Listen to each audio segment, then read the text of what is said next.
Hər vaxtınız xeyir dəyərli izləyicilər. Bu videomuzda buraxılış və blok imtahanlarına hazırlaşan abituriyentlərə dəstək məqsədi ilə növbəti video izahımızı paylaşırıq. İzaha keçmədən öncə kanala abunə olaraq paylaşılan bu ödənişsiz videolardan müntəzəm olaraq faydalana bilərsiniz. Eyni zamanda, əgər abituriyentlər bizim dərslərimiz haqqında məlumat əldə etmək istəyirsə, ekranın bu hissəsində 055 418 82 02 nömrəsi ilə bizim həm əyani, həm də onlayn dərslərimizlə tam ətraflı maraqlanıb məlumat əldə edə bilər. Gəlin keçək sınağımızın izahına.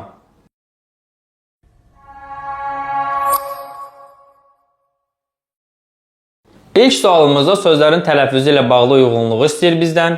Son hecanın samiti düşür. İkinci hecanın son samiti düşür. İkinci hecadakı açıq sait qapalıya keçir. Bizə 3 dənə şərt verir və sözlər təqdim olunub. Gəlin sözlərin tələffüzünü yazaq.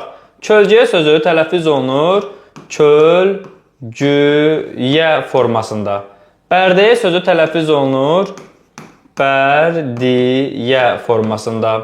Güzəşsiz sözü tələffüz olunur. Güzəşsiz formasında. İgidliyi sözü tələffüz olunur. İgiddiyi formasında və şəhərdir sözü tələffüz olunur. Şəhərdi formasında. İndi son hecanın samiti düşür. Burada sonda samiti düşən bir dənə şəhərdir sözüdür. Bu sözün hecaları şəhərdir formasındadır və son hecadakı r samiti tələffüz zamanı düşür. Ona görə biz 1-ə aid edirik yeni. İkinci hecanın son samiti düşür.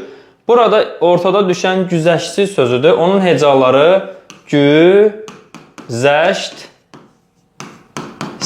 formasında olur və ikinci hecadakı t samiti tələffüz zamanı düşür. Güzəştsiz formasında tələffüz olunur. Deməli biz ikinciyə aid edirik güzəştsiz c bəndini. İkinci hecadakı açıq sait qapalıya keçir. Kölgəyə sözündə ə saiti üyə keçir. Bərdəyə sözündə ə saiti iyə keçir. Deməli, A ilə B-ni də aid edirik biz üçüncü fikrə. Bir dənə D bəndi qalır. İgidliyi ilə əlaqəli. İgidliyi forması tələffüz olunur və təqdim olunan şərtlərin heç birinə uyğun gəlmir. 1Y, 2C, 3AB olacaq. Doğru cavabımız 1Y, 2C, 3AB. Cavab Y variantı olacaq. Gəlin davam eləyək ikinci sualın izahından. Sözün tərkibi baxımından məntiqi ardıcılığı tamamlayan sözü müəyyən eləyin. Tərkibi dediyi zaman biz sözləri kök, leksik, qrammatik deyə təhlil etməliyik mütləq. Yellədin, təmizlədin, izlədim. Yellədin sözünə iki tip sual verə bilərəm. Biri var sən yellədin, nə etdin sualına cavab verir. Yazaq yellədin sözünü.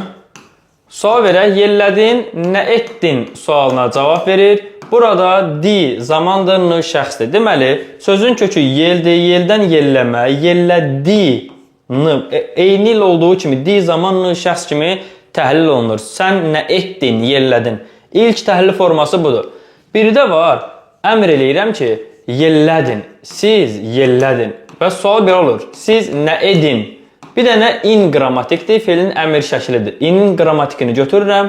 Yeldən yelləmək, yellətmək, ində qrammatik. Yəni, bu söz iki cür təhlil oluna bilər. Biri, bir leksik, iki qrammatik kimi. Digəri, iki leksik, bir qrammatik kimi təhlil olunur. Digər sözlərə baxın, təmizlədin, eyni şeydir, bax. Sən təmizlədin, nə etdin? Dini mən qrammatik, n-nı da qrammatik götürə bilərəm. Bir də var deyirəm, təmizlədin, əmr eləyirəm ki, onu təmizlədin. Yəni, təmizlətmək feilindən in qrammatik kimi. İki cür düşünmək olar. İzlədin də eyni onun kimidir. Baxın, biri var deyirəm ki, mən izlədim, nə etdim? İzlədim. İzdən izləmək, izlədi, izlədim. Bu olur, di kesilmiş zaman. Bir də var, özümə əmr edirəm. Mən izlədim, sən izlət, o izlətsin. Bu zaman isə mən izlədim, özümə əmr edirəmsə, izdən izləmək, izlətmək feilidir, im qrammatik. Yəni, ya bir leksik, iki qrammatik kimi, ya iki leksik, bir qrammatik kimi düşünülən sözlərdir. Verilən üç sözümüzdə. Deməli, mən elə bir bənd qoymalıyam ki, bu iki cür düşünülə bilsin. Düzəldin sözü A bəndinə baxaq. Düzəldin. Bax, sən düzəldin, nə etdin sualına cavab verəndə düzdən düzəlmək, düzəldi, düzəldin. Bir leksik, iki qrammatika uyğun gəlir. Bir də var, əmr eləyirəm ki, siz düzəldin. Yəni, siz nə edin? İn oldu əmr şəkli. Düzdən, düzəlmək, düzəltmək. Deməli, bir leksik, iki qrammatik, iki leksik, bir qrammatik kimi. Yəni, iki cür düşünülə bilir. A variantı elə bizə uyğun cavabdır. Digərlərinə baxaq. Bağışladın. Sözün kökü bağışlamaqdır. Burada iki cür düşünülə bilir. Sən bağışladın, bir də bağışladın. Amma burada leksik şəkilçi iki dənə ola bilməz. Çünki bağışdan bağışlamaq yarana bilməz. Burada bir leksik ola bilər maksimum. Ona görə B variantı uyğunsuzdur. Saxladın sözünə baxın, yenə sözün kökü saxlamaqdır. Bax, mən saxladım, nə etdim desəm, D və N qrammatik olacaq. Amma saxlatmaq feilində siz saxladın, əmr eləsəm, burada D leksik olacaq, N qrammatik olacaq. Yəni, bir leksik olacaq. Burada heç bir variantda iki leksik şəkilçi olmayacaq. Yoxladın sözü eyni onun kimi, yoxlamaq sözün kökü olduğuna görə burada maksimum bir leksik ola bilər. O da D-nin leksik olduğu məqam. Dinlədin sözündə yenə eyni haldır. Yəni, baxın, 4 sözün ortaq cəhəti nədir? Əlavə olaraq kökdən sonra leksik şəkilçi yoxdur. Amma düzəldində əl var, dinə qədər. Baxın, yellədində dinə qədər lə şəkilçisi var, təmizlədində lə şəkilçisi var, izlədimdə lə şəkilçisi. Yəni, hər birində o son hissəyə qədər, dim hissəsinə qədər bir leksik var. Bu da iki leksik və ya bir leksik kimi düşünülməsinə şərait yaradır. Deməli, düzgün cavabımız olacaq A variantında. Davam eləyək növbəti sualımızdan. 3. Həm hal, həm mənsubiyyət şəkilçisi qəbul etmiş sayılar hansı bənddədir? Sayıları istəyir bizdən. Mərtəbənin üçüncüsündə artıq yorulduğunu bildirdi. Baxın, burada üçüncüsündə sayı işlənib. Sözün kökü 3-dür. 3-dən üçüncü sıra sayı yaranıb.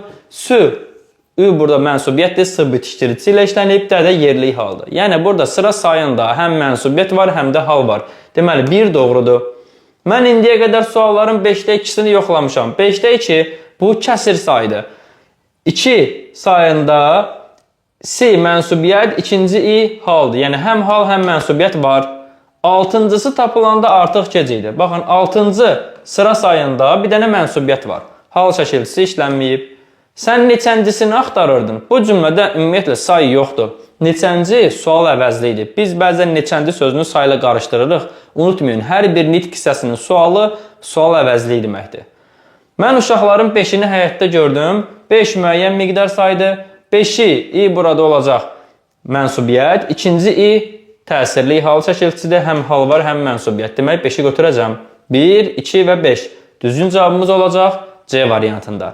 Davam eləyək növbəti sualımızdan. Qaraldın sözündə vurğu 3-cü hecəyə düşərsə nə baş verər? Aşağıdaşlardan hansı doğru olar? Bu sözü biz iki cür düşünə bilərik. Bir var, qaraldın, əmr eləyirəm. Bayaq təhlil etdiyimiz formanı xatırlayaq. Bir də var, sən qaraldın, nə etdin? Vurğu sona düşəndə burada sual olur belə. Nə etdin olur. Nə etdin sualında di zamandır, n şəxsdir. Ona görə qaradan, qaralmaq, d zaman, n şəxs götürürük. Bir leksik, iki qrammatik formasında. Xəbər şəklində hesab edilir. Bəli, çünki d burada zamandır. Deməli, xəbər şəklidir. Əmr şəklində işlənmiş feil olar, xeyr. Əmr nə vaxt ola bilərdi? Vurğu ikinci hecəyə düşəndə qaraldın dediyim zaman olardı. Burada xəbər şəklidir. Tərkibində iki leksik şəkilçi olar. Burada bir leksik, iki qrammatik var. Yanlışdır. İki leksik nə vaxt olardı? Əmr şəklində olsaydı. Baxın, əmr şəklində siz qaraldın, nə edin? İn burada əmr şəkli olurdu. Qaradan qaralmaq, qaraltmaq. Yəni, əmr olarsa iki leksik ola bilərdi. Sifətdən düzələn feil olar. Bəli, qara sifətindən qaralmaq feili yaranır. Bu, doğru fikirdir. 5-də nə istəyir bizdən? Deməli, 1 ilə 2 burada doğrudur. Gəlin 5-ə baxaq. Tərkibində şəxs sonluğu olmaz. Qaraldın sözündə, baxın, bir daha yazıram burada. Nə etdin sualında. D zamandır, n şəxs sonluğudur. Yəni, burada şəxs sonluğu olar. Bu, yanlış fikir olacaq. Deməli, doğru cavablarımız 1-4 C variantında olacaq. Davam edirik 5-ci sualımızdan. Həmcins xəbərli sadə cümləni müəyyən edin. Həmcins xəbər nə deməkdir? Sadalanan, bir-biri ilə vergül və ya və bağlayıcı ilə ayrılan xəbərləri istəyir. Eyni zamanda cümləmiz sadə cümlə olmalıdır. Bugün dostlar, qohumlar, qonşular hamı bizdə idi. Haradadır? Bizdədir. Bu cümlədə cəmi bir dənə xəbər var. Ona görə həmcins xəbərdən söhbət gedə bilməz. Alçaq yerdə yatma, sellər alar. Baxın, yatma kim? Sən yatma. Alar nə? Sellər. Bu cümlədə yəni vergüldən əvvəlki tərəflə sonraki tərəfin müstəqilliyi görsənir. Yəni hər iki tərəfin özünün öz mübtədası və xəbəri var. Yəni bu cümlə mürəkkəb cümlədir. Şərt isə bizdən sadə cümlə istəyir. Ona görə B variantını götürə bilmərəm. Xoş avazlı, şən nəğmələr onun könlünü oxşuyurdu. Burada könlünü oxşamaq bir dənə cümlənin xəbəridir, frazeoloji birləşmə ilə ifadə olunub. Amma həmcinslik yoxdur. İnsanlığın bəlası paxıllıq, xudpəsəndlik və özünü övməkdir. Baxın, insanlığın bəlası nədir? Özünü övməkdir. İnsanlığın bəlası nədir? Xudpəsəndlikdir. İnsanlığın bəlası nədir? Paxıllıqdır. Sadəcə burada paxıllıqda dır şəkilçisi, xudpəsəndlik sözündə dir şəkilçisi ixtisara düşüb. Həmcins xəbərlər var burada, vergüllə ayrılır və bu cümlə sadə cümlədir. Demək, D variantı uyğun cümləmizdir. Güləriz və Mehriban müəllim içəri girdi, hər kəs ayağa qalxdı. Baxın, içəri girdi kim? Müəllim. Hər kəs ayağa qalxdı. Ayağa qalxdı kim? Hər kəs. Yəni, girən müəllimdir, ayağa qalxan hər kəsdir. Bu cümlə mürəkkəb cümlə olduğuna görə götürə bilmirəm. Düzgün cavabımız olacaq D variantında. Davam edirik növbəti sualdan 6-cı sual. Cümlənin düzgün sintaktik təhlil sxemini istəyir. Sabah İbrahimlə dostu Fuad sizə gələcəklər. Ümumiyyətlə, sintaktik təhlil zamanı mütləq əvvəlcə xəbərdən başlayın. Xəbərdən sonra mübtədaya kim və ya nə sualını verərək mübtədanı müəyyənləşdirin və digər ikinci dərəcəli üzvlərə kesin. Nə edəcəklər? Gələcəklər. Kim gələcək? İbrahimlə dostu Fuad. Burada lə və deməkdir. İbrahim və Fuad gələcək sizə. Kim gələcək? Fuad. Kim gələcək? İbrahim. Lə ilə işim yoxdur. Lə burada və bağlayıcısıdır. Hansı Fuad? Dostu Fuad. Burada dostunu da Fuadla bərabər götürə bilmərəm. Çünki ayrılıqda təyindir. Baxın, unutmayın. Siz iki dənə sözü bir təhlildə götürmək istəyirsinizsə, bunun bir neçə səbəbi ola bilər. Ya söz birləşməsi olmalıdır. Söz birləşmələri hansılardır? İsim birləşmələrdir. İsim birləşmələrin tərkibində mürəkkəb adlardır. Fe'li birləşmələrdir. Yəni məsdəri, fe'li, sifət, fe'li bağlama tərkibləridir. Ya frazeoloji birləşmələrdir. Və ya ayrı yazılan mürəkkəb sözlərdir. Dostu Fuad bunların heç birinə aid olmadığına görə kim? Fuad, hansı Fuad? Dostu Fuad, hansı təyin olacaq burada dostu sözü? Nə zaman gələcəklər? Sabah. İndi baxın, burada sizə gələcəklər ifadəsində kimə gələcəklər demək olmazdı, düzdür? Sizə gələcəklər, yəni sizin evə gələcəklər mənasında. Haraya gələcəklər? Sizə deməli olacaq zərflik, yer zərfliyi. Yəni ardıcıllığımız olacaq zərflik, mübtəda, hamısı uyğun gəlir. Təyin, üçüncü təyin olacaq. A, B, C getdi. Sonra mübtəda, zərflik, xəbər. Doğru cavabımız olacaq D variantında. Yəni sabah İbrahim və dostu Fuad sizə gələcəklər. Kim gələcək? Fuad. Kim gələcək? İbrahim. Hansı İbrahim? Hansı Fuad? Dostu Fuad. Kimə gələcəklər deyə bilmirəm. Çünki mənə, sənə gələ bilməzlər. Bizə dediyim zaman bizim evə gələcəklər. Əgər ev mənasını ifadə edirsə, deməli yer zərfliyidir. Zərfliyi götürəcək. Doğru cavab D variantı. Davam edirik növbəti sualımızdan 7. Budaq cümləsi əvvəldə gələn tabeli mürəkkəb cümlələri müəyyən edin. Baxaq. Hərçənd dedim, amma inanan olmadım. Əgər birinci tərəfdə hərçənd bağlayıcısı varsa, hərçənd tabellik bağlayıcısı hesab olunan güzəşt bağlayıcısıdır və bu o deməkdir ki, birinci tərəf mütləq budaq cümləsidir. Birinci cümləni götürürük. İnanmıram, sən inan.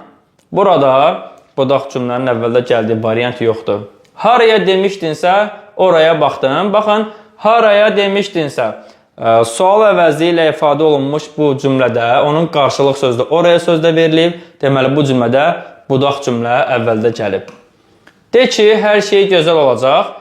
Ki bağlayıcısı ilə bağlanan cümlələrdə adətən baş cümlə əvvəldə gəlir. Bunu müəyyənləşdirməyin ən rahat yolu cümləni sadələşdirməkdir. Hər şeyin gözəl olacağını de. Biz cümləni sadələşdirdiyimiz zaman budaq cümlədən başlayırıq sadələşdirməyə. Ona görə baxın, demək, budaq cümlə ikinci tərəfdir. Baş cümlə birinci tərəfdir. Telefonun səsini eşitmişdim ki, qapı döyüldü. Yenə ki'dən sonra vergül var.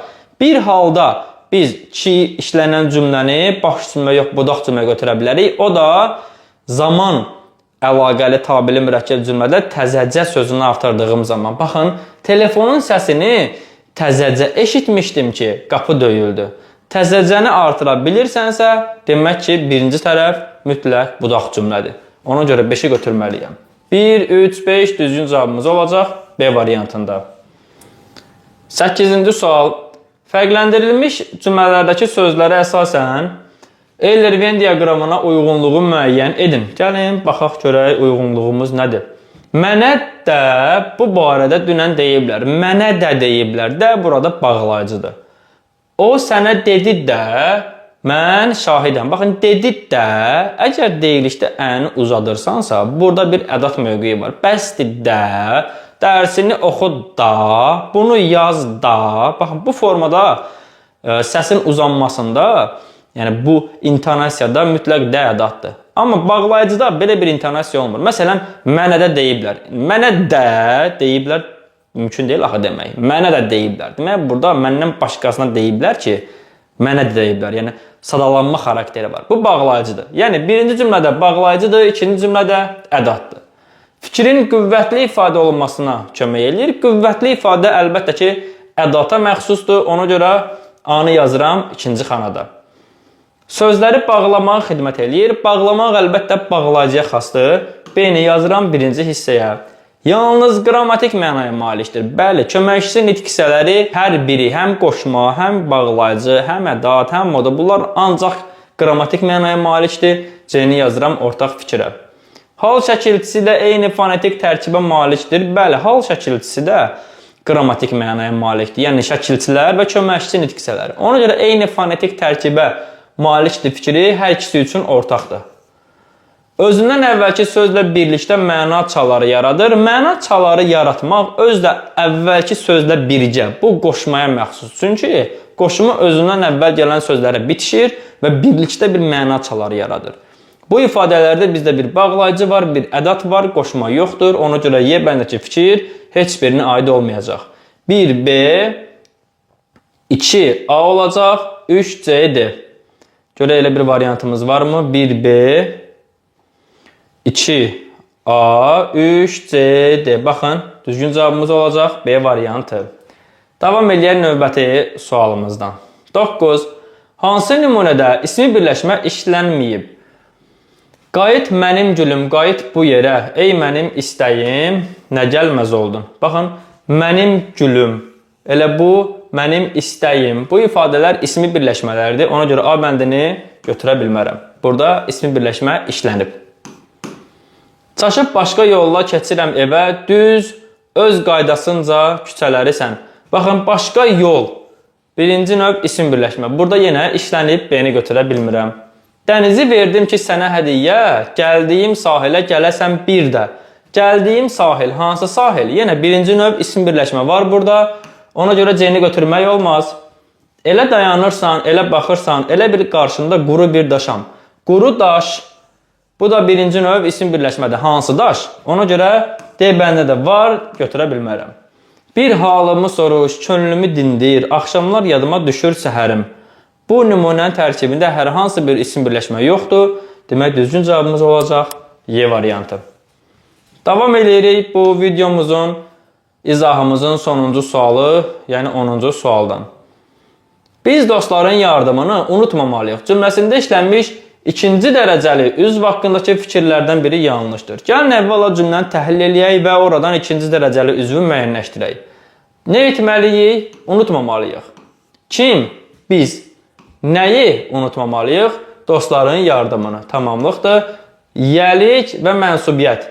Demək, yəlik mənsubiyyətlə birləşmiş isim birləşmə var. Ona görə bütöv təhlil olunur. Xəbərdən asıldır. Bəli, tamamlıq. Xəbərdən asıldır. Biz burada mübtədadır. Bunu biraz uzun çəkək, fərqlənsin digərlərindən. Xəbərdən asıldır. Bəli, dostların yardımını unutmamalıyıq. Doğru fikirdir. Söz birləşməsi ilə ifadə olunub, doğru fikirdir. İsim birləşmədir. İfadə vasitəsinin əsas tərəfi təsirli haldadır. Dostların yardımı. Burada dostlar aslı tərəfdir. Yardım isə əsas tərəfdir. Əsas tərəf yardımını təsirli haldadır. Doğru fikirdir.